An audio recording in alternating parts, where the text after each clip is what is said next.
Welcome back to TechQuest TV. This is Kelly Lewis. I'm President and CEO of TechQuest Pennsylvania. We are having an absolutely fun time here on TechQuest TV.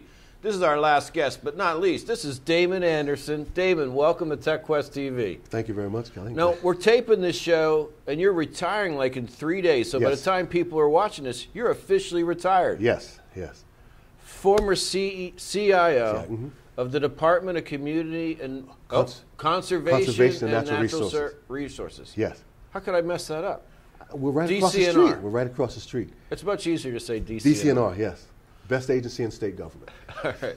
Damon, welcome. Thank you. You've been a true champion of TechQuest ever since I got here. Great friendship and all that. And now we got to talk about the Swan Song, some of the great projects you've done at DCNR.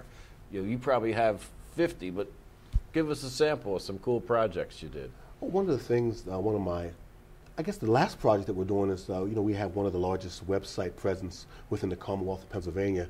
And of course, we just switched over to a complete content management system. As a matter of fact, even as we speak, my guys are right across the hall going through some training. My technical guys are going through some training to kind of ratchet down some things as we get ready to finalize the project. So that would be one that I would be extremely proud of. We partnered with our Bureau of Topographic Geologic Survey, did a lot of work in the background for the Pennsylvania Map Project, which is a seamless digital base map of the entire Commonwealth of Pennsylvania. Matter of fact, if you go to Google Maps and you look in the lower left-hand corner of their maps, you'll probably see our logo. Some of them they're replacing with the new satellite imagery, but for the most part, your DCNR is responsible for that coverage within the Commonwealth of Pennsylvania. And you could go online and get a campsite. Oh yes, most definitely. I remember that project rolling out, and that was excellent because I'm a big into the camping scene.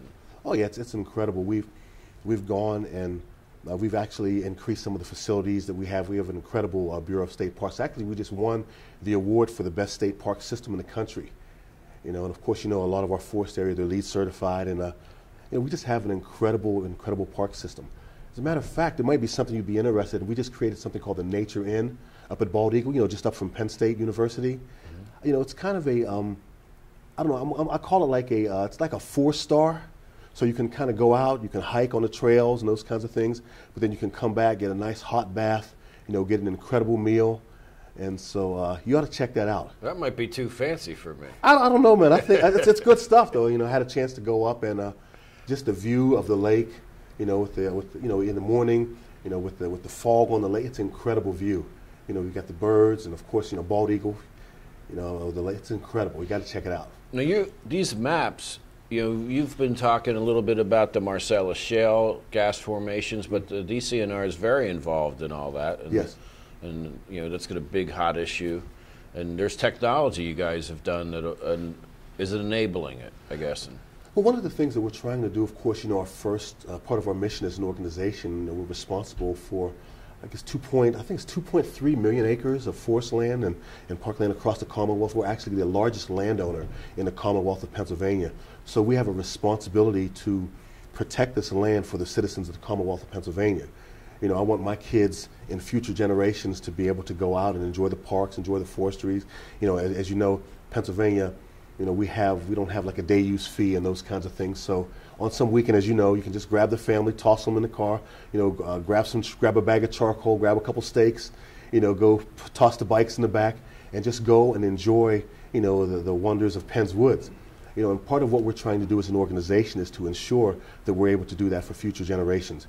We're trying to do smart environmental stewardship. Part of that is also through environmental education, which I think needs to happen a little bit earlier, but we can get to that a little bit later on in this conversation. But basically trying to equip those that are involved in the process with the right technology to know if they're going to drill, where to drill, and how to drill, because of course there are some, as you mentioned, it's a really hot issue right now, and there are some things that are being batted back and forth, in the system, and so just trying to do this in such a way that benefits the economy, but it also benefits the citizens of the Commonwealth. Well, we've been out front on Marcellus Shale and trying to make the pitch that there should be a technology amendment to the legislation that that uses the state-of-the-art technology, the sensor technology. Penn State, Carnegie Mellon, Lehigh, all the Philadelphia colleges working on this sensor technology.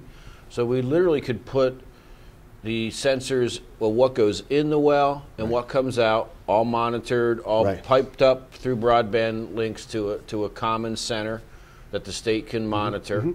But then also some sensors, maybe 100 yards, 200 yards, around the wellheads, so we can make sure that the environment stays safe.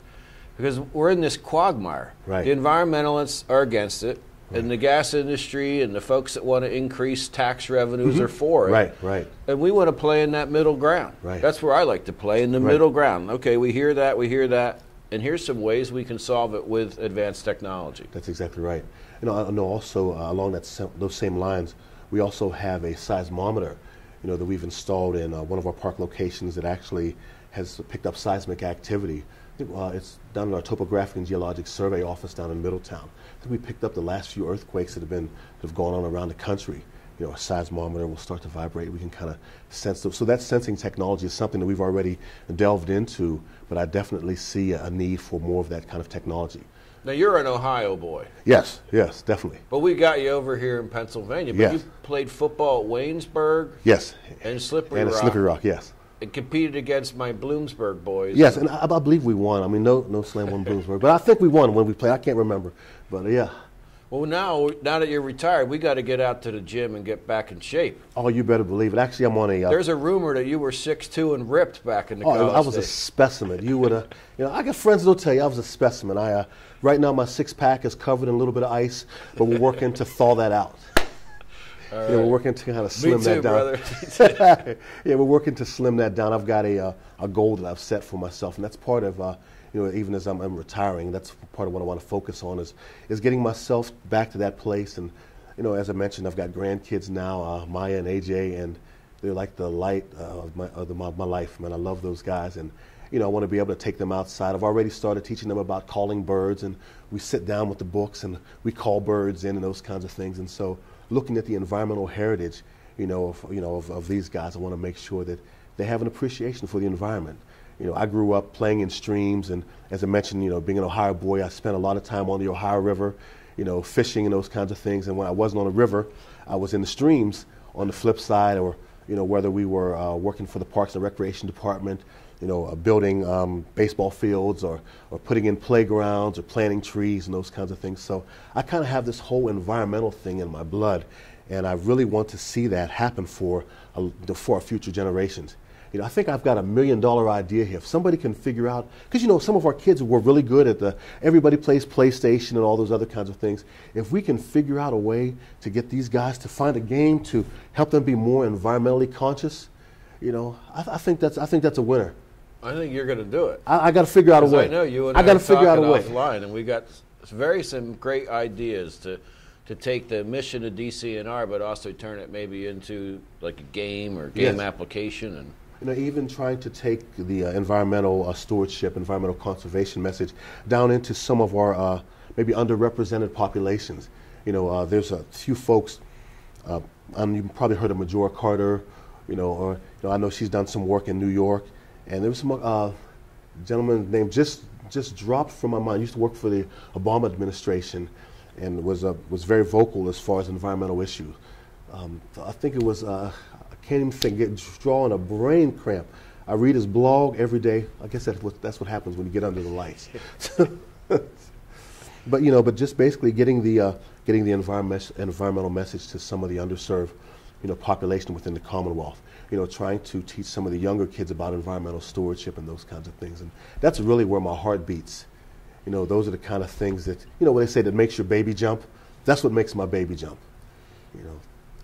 So just trying to find a way to turn that into something that we can actually start reaching out to the churches, start reaching out to the community centers and those kinds of things, and being able to speak to teachers, to the students, and kind of get them adopted into this environmental family. Well, Damon, I absolutely look forward to working with you in the future.